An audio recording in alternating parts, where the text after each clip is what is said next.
chicos, hoy os traigo un caso que probablemente muchos de vosotros ya conozcáis, pues fue uno de los más mediáticos después del de O.J. Simpson. Sin embargo, me he sentido con la obligación de traéroslo, básicamente porque el otro día cuando estuve buscando información en YouTube sobre este caso, me encontré con vídeos con muy poco sentido. Pocos datos concretos, pocas fechas, pocos nombres. Y más que informarme, sentí que me estaban imponiendo un punto de vista. Y eso es algo que detesto profundamente. Así que poneos cómodos, porque aquí empieza el misterioso caso de Kaylee Marie Anthony. La familia Anthony era perfecta. Un matrimonio muy bien avenido, formado por Cynthia y George Anthony. Dos hijos perfectos, una casa enorme con piscina, pero esa perfección era pura fachada. Y es que al otro lado de la puerta de su hermosa casa, todo eran desavenencias. El hijo mayor del matrimonio se fue de casa siendo muy joven. Y desde entonces apenas llamaba a sus padres. Y la hija menor, Casey, era sencillamente incontrolable. No quería estudiar. Solo quería salir de fiesta, beber, fumar, salir con chicos. Y mentir era su pasatiempo favorito. Mentía sobre absolutamente todo. Mentía sobre cosas tan insignificantes como qué hora era. Por ello, cuando a principios del año 2005 comenzó a ganar peso, sus padres lo tenían claro. Se había quedado embarazada. Pero ella, obviamente, lo negaba. Primero dijo que simplemente se había engordado. Pero cuando se dio cuenta de que esta excusa ya no le servía, le dijo a sus padres que se ha hecho unas pruebas y que padecía de hipotiroidismo. Una dolencia que, entre otros síntomas, presenta la dificultad para quemar grasas. Sin embargo, llegó un punto en el que sus mentiras, por muy elaboradas que fueran, no le sostenían por ningún lado. Así que terminó admitiendo lo evidente. Estaba embarazada, pero no pretendía quedarse con ese bebé. Por su cabeza habían pasado un millar de opciones, pero ninguna de ellas era quedarse con la criatura. Abortar no era posible. Llevaba demasiado tiempo embarazada, además de que su madre, Cynthia, era extremadamente religiosa, y aunque hubiera sido posible, esa opción no se podía contemplar. Así que su única alternativa era dar a la criatura en adopción. Pero Cynthia se opuso. Estaba convencida de que ese bebé era un regalo divino, así que se ofreció a criarlo como suyo. Pero eso sí, Casey debía asumir la responsabilidad de sus actos, pues el señor así lo había querido. Ahora la cuestión es, ¿quién era el padre de esa criatura? Y la respuesta, ni siquiera Casey la tenía. Y es que durante los meses en los que esa criatura fue concebida, Casey Anthony mantuvo relaciones sexuales con dos hombres distintos. Su exnovio, quien perdió la vida en un accidente de tráfico a principios de 2005, y Jesse Grant, un chico con quien mantuvo una relación muy extraña, hasta que a principios de ese mismo año lograron formalizarla. Por desgracia, tras 6 semanas de noviazgo, la cosa no funcionó. Aún así, Casey sabía que Jesse era un buen chico, así que a principios de junio le llamó por teléfono y le dijo que estaba esperando un hijo suyo. Y efectivamente, tal y como ella había planeado, Jesse quiso hacer las cosas bien. Compró 1000 cosas para el bebé, una cuna, juguetes, ropa, e incluso le pidió matrimonio a Casey para que la relación fuera más formal. Parecía que por fin las cosas iban a funcionar, pero lo cierto es que nada cambió. Con el nacimiento de Kaylee Marie Anthony, el 9 de agosto de 2005, Casey continuó viviendo con sus padres, saliendo de fiesta siempre que puede, bebiendo, fumando. Y esa situación, claramente, es incompatible con su nuevo rol como madre. Jesse rápidamente se da cuenta de que esa niña no se parece en nada a él. Además de que Casey, cada vez que se emborracha, dice cosas sin sentido, cosas como que ni siquiera sabe quién es el padre de su hija. Así que decide hacerse una prueba de ADN para saber si Kaylee es realmente hija suya. ¿Los resultados? Obviamente negativos. Jesse Grant no es el padre biológico de Kaylee Marie Anthony. Y eso provoca que este joven rompa su compromiso con Casey Anthony. George y Cynthia Anthony actúan como padres a tiempo completo de su propia nieta, mientras que su madre biológica se comporta como una hermana mayor. Solo se dirige a ella para jugar o para quejarse, porque sus llantos no la dejan dormir cuando sufre de resaca. Así que en junio de 2008, el matrimonio Anthony decide poner los puntos sobre las íes a Casey. Cuestionan su papel como madre, su forma de criar a Kaylee, cuestionan absolutamente todo lo que hace por la niña, que es prácticamente nada. Y sus argumentos la hieren profundamente. Casey se defiende diciendo que nada de eso es cierto, que ella es una gran madre y que no tiene por qué seguir aguantando esa clase de tonterías. Sobre todo porque en ese momento acaba de conseguir un empleo en las oficinas de Universal Studios en Orlando. Y por lo tanto ahora ya no les necesita para criar a su hija. Sin pensarlo dos veces, recoge sus cosas, sube a la niña al coche, enciende el motor y conduce a Tampa, Florida. En este punto, George y Cynthia no saben muy bien qué hacer. Casey tiene un largo historial de mentiras sobre sus hombros, así que no saben si el desempleo es real o es otra mentira más. Y por lo tanto, temen por Kaylee. Temen que Casey no tenga dinero para alimentarla. Temen que les pueda pasar algo a causa de la tremenda irresponsabilidad de Casey. Y es natural que estuvieran tan preocupados, pues durante sus 3 años de vida, ellos habían cuidado y criado a Kaylee como si fuera hija suya. Así que no debería sorprendernos que Cynthia a partir de este momento llamara a Casey prácticamente todos los días. Lamentablemente, desde su partida, contactar con Kaylee sería imposible. La niña nunca volvería a responder a sus llamadas. Siempre estaría jugando con alguien, durmiendo la siesta, o con la canguro, Zenaida González, o más conocida como Zanny the Nanny. Esta canguro no era alguien que los Anthony conocieran directamente, pero si Casey le había confiado a su hija, era porque realmente confiaba en ella. Así que no le dieron mucha importancia, al menos no hasta el mes siguiente. El 13 de julio de 2008, George y Cynthia Anthony recibieron un correo certificado en el que eran informados de que el coche de Casey, un Pontiac Sunfire color blanco, había sido retirado por la grúa por ocupar abusivamente una vía pública y ahora se encontraba en el depósito municipal. George llamó a Casey en varias ocasiones, pero esta no respondía a sus llamadas. Así que el 15 de julio, él y su esposa fueron a recoger el vehículo sin que ella lo supiera. Y lo que encontraron allí les hizo temerse lo peor. El coche contenía gran parte de los juguetes de Kaylee, su ropa, y todo estaba cubierto por un gran manto de polvo. Pero lo más extraño de todo es que al abrir la puerta del vehículo emergió un terrible hedor. Un terrible nauseabundo hedor a putrefacción.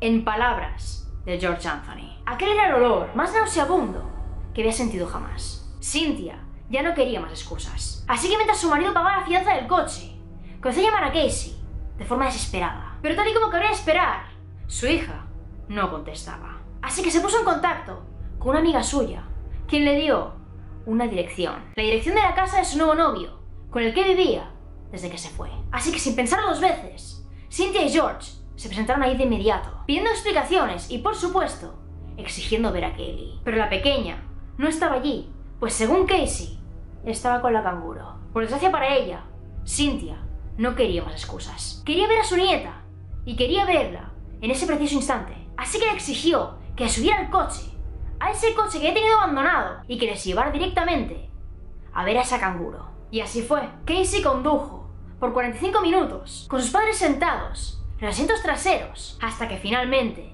se dio cuenta de que ya no podía seguir mintiendo. Detuvo el coche, se quitó el cinturón y dijo textualmente: la verdad es que no sé dónde está Kaylee. Lleva 31 días desaparecida. 31 días en los que no informó a la policía. 31 días en los que no había dicho nada ni a sus padres ni a sus amigos. Y lo más impactante es que su novio, con el que llevaba viviendo desde el primer día en que se fue de casa, nunca había llegado a ver a Kaylee. Pues Casey le había asegurado que la pequeña estaba con Zanny the Nanny. Todo aquello era demasiado irreal, demasiado poco coherente. Así que, ignorando la negativa de Casey a llamar a la policía, Cynthia agarró el teléfono móvil y llamó rápidamente a 911. Aquí os dejo un breve fragmento. 911, what's your emergency? I called a little bit ago. The deputy sheriff saying I found out my granddaughter has been taken. She has been missing for a month. Her mother finally admitted that she's been missing. My daughter finally admitted that the baby's in the store. I need to find her. Your daughter admitted that the baby is where? But the babysitter took her a month ago that my daughter's been looking for. I told you my daughter was missing for a month. I just found her today, but I can't find my granddaughter. She just admitted to me that she's been trying to find her herself. There's something wrong. I found my daughter's car today, and it smells like there's been a dead body in the damn car. Okay, what is the 3-year-old's name? Kaylee. C-A-Y-L-E-E. Anthony. Kaylee Anthony? Yes.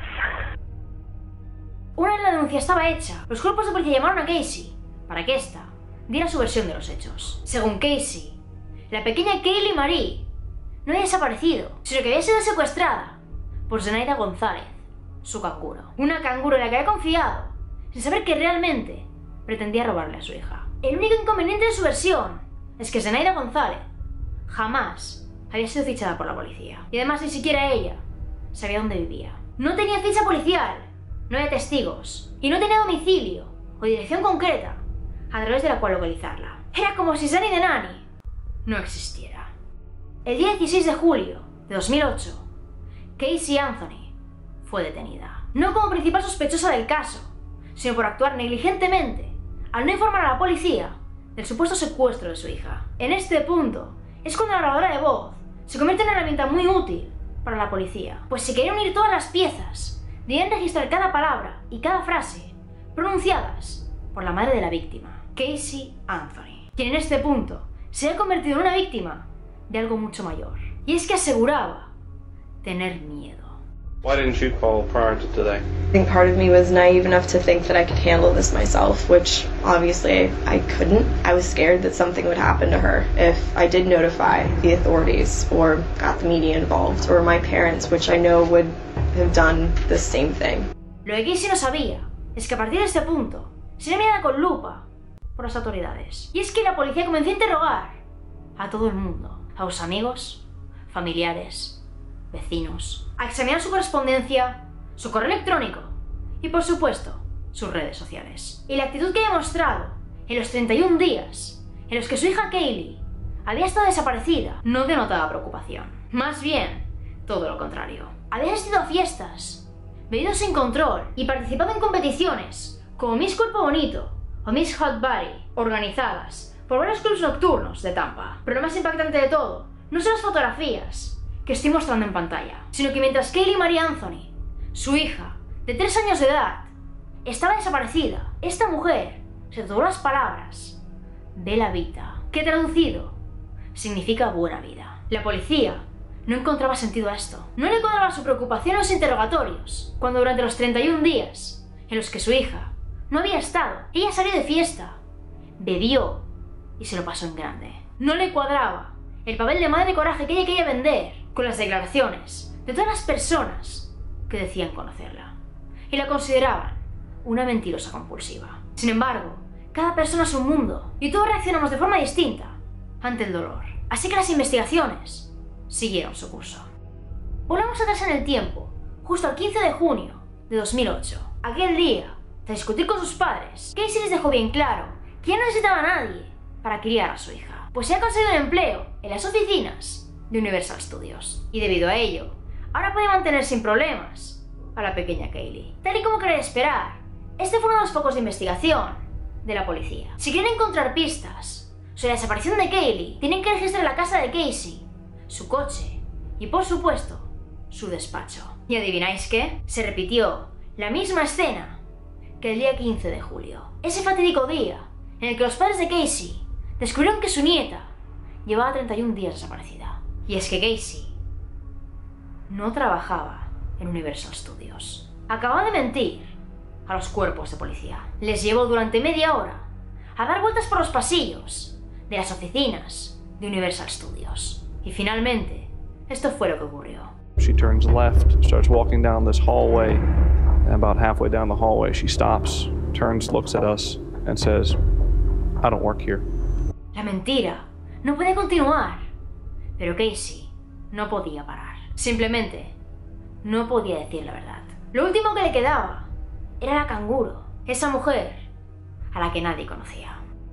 El día 17 de julio de 2008, la policía consiguió una orden de registro para examinar el coche de Casey con un perro rastreador, un animal entrenado para encontrar cadáveres en condiciones extremas. Y tal y como muchos habéis imaginado al principio de esta historia, Jerus, que se llama el pastor alemán designado para esta operación, con solo acercarse al vehículo, se volvió loco. Claramente, ese nauseabundo olor que emergía desde el interior del coche era el de un cuerpo en avanzado estado de descomposición. Y el núcleo de ese hedor era el maletero, como si un cadáver hubiera permanecido allí durante un mes. Automáticamente se realizó un examen de la calidad del aire que había en aquel coche, y los resultados de este se hicieron públicos el 27 de agosto. No había ninguna duda. En el maletero de ese coche, durante un largo periodo de tiempo, hubo un cadáver que lentamente se fue descomponiendo. La respuesta de Casey ante estas evidencias: metí la basura en el maletero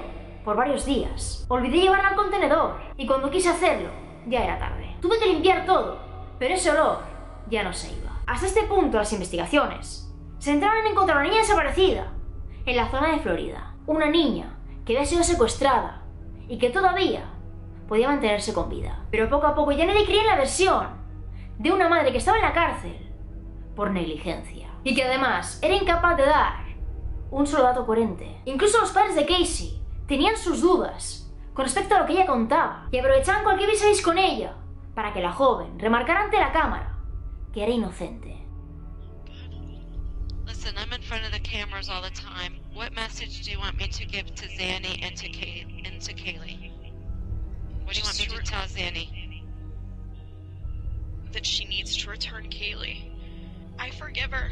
My only concern is that Kaylee comes back to us, and she's smiling, and she's happy, and that she's okay. Okay. What do you want me to tell Kaylee? That Mommy loves her very much. And she's the most important thing in this entire world to me. Cuando culpas a alguien inocente de algo terrible, las tornas terminan girando en tu contra. Y es exactamente lo que le pasó a Casey Anthony el 24 de septiembre de 2008. Y es que ese día, la policía filtró a los medios que habían encontrado a una mujer empadronada en Kissimmee, Florida, llamada Zenaida González. Pero casualmente, esta mujer jamás había trabajado como canguro. Era enfermera, no tenía historial delictivo y todo aquel que la conocía la consideraba una muy buena persona. Así que al salir su imagen por todas partes, esta mujer, sin pensarlo dos veces, denunció a Casey Anthony. Es entonces cuando esta triste madre se convierte en la principal sospechosa. La mañana del 11 de diciembre de 2008, un hombre llamado Roy Kronk, quien trabajaba como lector de medidores, encuentra algo que dará un giro completo a las investigaciones. Mientras trabajaba, sintió una llamada de la naturaleza y se adentró en una zona boscosa, ubicada a medio kilómetro de la casa de George y Cynthia Anthony. Mientras orinaba, ahí escondido, se puso a mirar a su alrededor y se percató de que junto a él había una gran bolsa de basura de color negro. Aquel elemento llamó tanto su atención que comenzó a golpearlo con un palo. Quería ver qué ocultaba en su interior. Comenzó a agujerear aquella bolsa y se percató de que allí dentro había una calavera y un montón de huesos. Al principio pensó que eran decoraciones de Halloween, pero después se dio cuenta de que había elementos allí que no eran normales. Una manta de Winnie the Pooh envolvía aquellos huesos y cinta americana tapaba la boca de aquella calavera. Kronk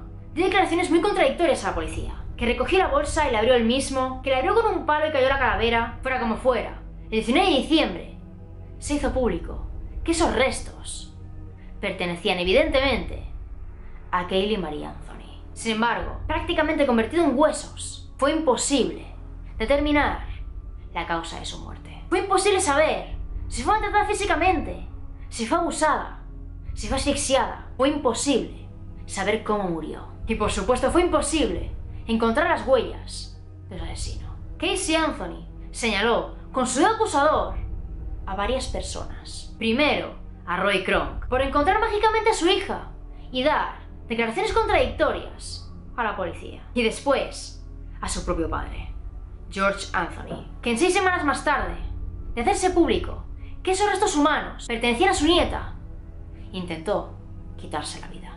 El hombre estaba convencido de que la persona que le había matado era su propia hija, pero sentía que no podía declarar en contra de ella. Había perdido a su nieta, a la niña que le había criado como hija suya, y ahora estaba a punto de perder a su hija biológica, a una hija que probablemente era una asesina. Así que por ello no quería seguir viviendo. Quería morir para reunirse por fin con su nieta, con la nieta que él creía que no había cuidado lo suficiente. Y esa debilidad, ese dolor, fue usado en su contra. Pero de eso hablaremos más adelante. El año 2009 fue una completa locura. El 22 de enero la fiscalía hizo públicas las 311 páginas que detallaban cómo fue encontrado el cadáver de Kaylee Marie Anthony. El 19 de febrero, la fiscalía hizo públicos muchos más documentos del caso. Y el 9 de octubre, la locura terminó de desatarse cuando se hicieron públicas las fotografías del cadáver y las fotografías de Casey Anthony de fiesta. Las imágenes sacadas directamente de sus redes sociales. Las imágenes que demostraban que mientras su hija estaba desaparecida, ella se lo estaba pasando en grande. Y este hecho la convirtió automáticamente en la mujer más odiada de los Estados Unidos. Durante todo el año 2010, la Fiscalía de Defensa discutieron sobre qué pruebas podían ser o no presentadas ante el tribunal.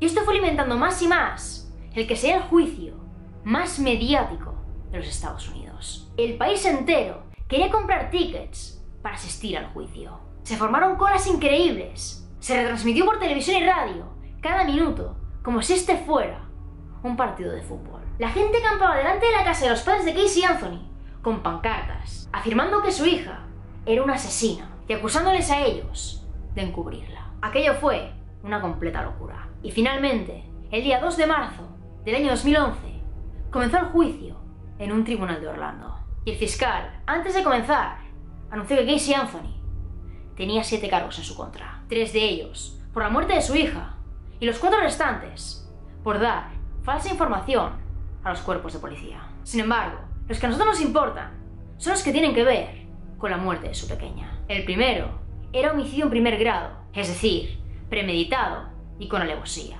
El segundo, homicidio involuntario. Y el tercero, causas agravantes de abuso contra un menor. A partir de este punto, se anunciaron los nombres de los abogados. Jeff Ashton, quien sería abogado de la acusación, es decir, quien representaba al estado de Florida, y José Báez, abogado defensor de Casey Anthony. Algo importante de este caso es que constantemente salían pruebas nuevas, nuevos elementos, escandalosamente surrealistas, que conmocionaban cada vez más a los Estados Unidos. Sin embargo, si empiezo a vomitar datos, probablemente os perdáis. Así que únicamente señalaré unos pocos. El primero es que el ordenador de Casey, el cual se encontraba en casa de sus padres, encontraron búsquedas en internet realmente escalofriantes, y entre las cuales están las siguientes: cómo hacer cloroformo, cuello roto, armas domésticas o armas caseras, hemorragia interna, defensa personal, trauma de pecho. En este punto muchos diréis, estaba claro, Casey Anthony lo había hecho. Casey Anthony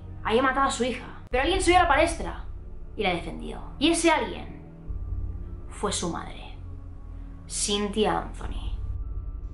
Let me rephrase that. You used the computer at your home, correct? Which one? The desktop computer. Yes. The computer, everyone in the house has access to this computer? Yes. And who used the computer at the house? Everybody. Anybody that was at the house that needed to use it, or even friends of Casey's used the computer. You testified in the past that you looked up chlorophyll, correct? Impeachment. Overruled. Correct? Correct. At the same time, I looked up chloroform. You suggested that the Google search engine asked you if you wanted to change the spelling of chlorophyll when you made this search, correct?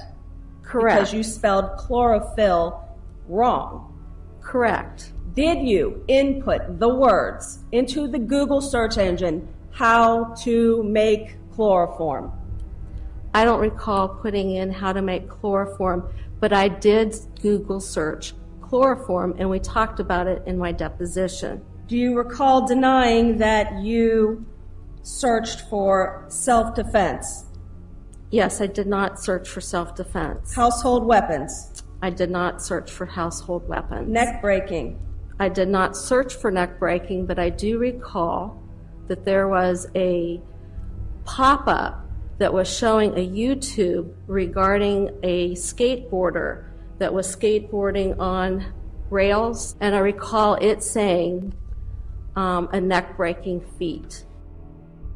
En este punto la acusación dejó ir la teoría más consistente sobre este caso. Una teoría que convertía a Casey automáticamente en la asesina directa de Kaylee Marie Anthony. En la cinta americana presente en el cadáver de la pequeña, se encontraron restos de cloroformo. Y esto permitió idear una teoría realmente sólida. Teniendo en cuenta sus malos hábitos y su tremenda irresponsabilidad, Jeff Ashton consideró que Casey podría estar acostumbrada a drogar a su hija por las noches, para así ella poder salir de fiesta. Cuando Kaylee se dormía, Casey le ponía cinta americana en la boca y le administraba una dosis de cloroformo. Lamentablemente una noche le colocó mal la cinta y mientras estaba drogada, la niña se asfixió.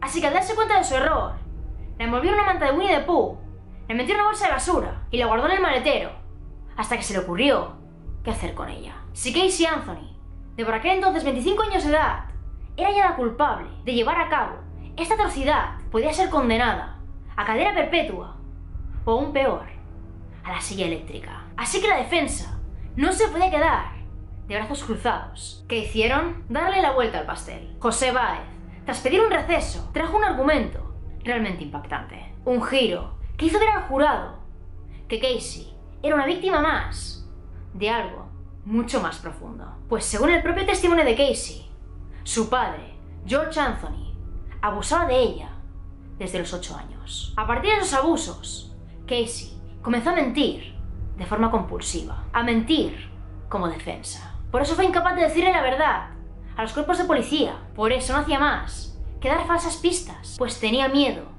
a contar la verdad. La verdad que convertía a su padre en la persona que trazó un macabro plan para encubrir la muerte accidental de su pequeña. Según Casey, el 16 de junio de 2008, la pequeña Kaylee murió ahogada accidentalmente en la magnífica piscina de sus abuelos. Y temiendo las repercusiones legales, George Anthony, quien había sido policía, le ordenó a su hija que tapara la boca de la pequeña con cinta americana, la envolviera con una mantita y la introdujera en una bolsa de basura. Pues así aparentaría un homicidio y se librarían de los posibles cargos. José Báez, además, alegó que Casey tenía muchísimo miedo a su padre y que por eso actuó con normalidad durante el tiempo en que la pequeña estaba desaparecida. No obstante, no trajeron testigos que asegurasen que Casey efectivamente había sido abusada por su padre. El 9 de mayo de 2011 comenzó la selección del jurado. Un jurado formado por 12 personas, 5 hombres y 7 mujeres. A estas alturas, todo parecía estar claro. Lo que Estados Unidos quería saber era si Casey era condenada a cadena perpetua o si era enviada directamente a la silla eléctrica. Y tras 22 días de juicio y más de 100 testigos, llegó la sentencia final. Casey Anthony fue declarada no culpable. No culpable de homicidio en primer grado. No culpable de homicidio involuntario. Y no culpable de causas agravantes de abuso contra un menor. Y lo más escandaloso es que sí era culpable de haber mentido y de haber dado falsa información a la policía. Y por ello debía pasar 4 años en prisión, de los cuales únicamente pasó 3, el mismo tiempo que ella estaba encarcelada. ¿Por qué no cumplió con su 4º año en prisión? Porque un cazarrecompensas llamado Leonard Padilla pagó su fianza, la cual ascendía a más de $500,000. El 17 de julio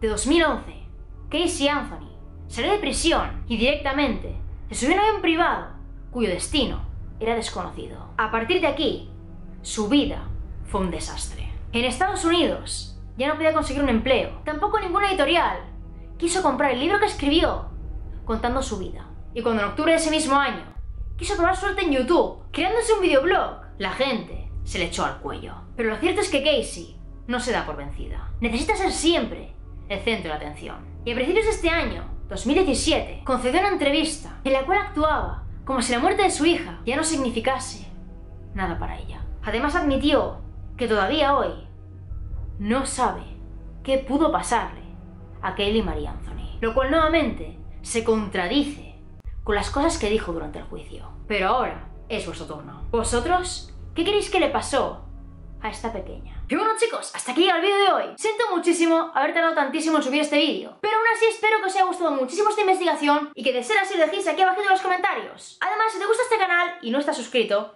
pues creo que deberías suscribirte ahora mismo. Ahora ya, aquí abajito tienes el botón, aquí.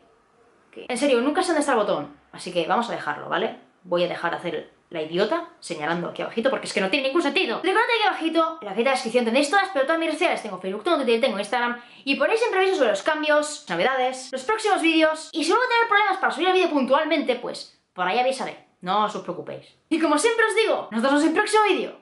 ¡Chao!